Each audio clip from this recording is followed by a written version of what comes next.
అంటే నితీష్ కుమార్ ఇక్కడ కావాలని చేస్తున్నదైతే కాదు ఇది. హుహు. ఇది అంటే అతనికి బీజేపీతో శత్రుత్వం ఏం లేదు, లేదా బీజేపీ నుంచి బయటికేం రాలేదు. హ్మ్. ఇంకోటి అక్కడ అతను కూటముల పరంగా అంటారా, అక్కడ ఉన్నటువంటి దాంట్లో నితీష్ ఒంటరిగా పోటీ చేస్తే గెలవడు. హ్మ్. అతను ఖచ్చితంగా ఎవరో ఒకరితో ఖచ్చితంగా జట్టు ఎవరో కట్టాలి. ఒకరితో ఉండాల్సింది. హ్మ్. కాసేపు లాలూ ప్రసాద్తో జట్టు కట్టాడు, కాసేపు బీజేపీతో జట్టు కట్టాడు. హ్మ్.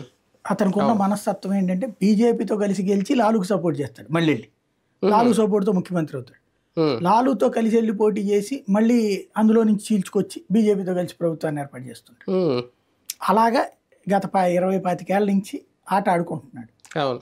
ఈ ట్రిప్ విపరీతమైన వ్యతిరేకత వచ్చేసింది. ఎందుకని? ఈ వంతెనలు కూలిపోవడాలు, అవును. ఈ వ్యవహారాలు. హ్మ్. మెయిన్ ఏమైపోయిందంటే ఒకప్పుడు ఆటవిక రాజ్యం బీహార్ అన్నటువంటి దశ నుండి హ్మ్. దాన్ని మార్పు చేసేటటువంటి దిశగా ప్రయత్నం ప్రారంభించాడు ఇతను. లాలూ ప్రసాద్ యాదవ్ నేతృత్వంలో అప్పట్లో ఏంటంటే ఆ సినిమాలో చూపెట్టినట్టు వాళ్ళని కిడ్నాప్లు, మర్డర్లు, దోచుకోవడాలు ఇట్లాంటి వ్యవహారాలకే నడిచేది అక్కడ.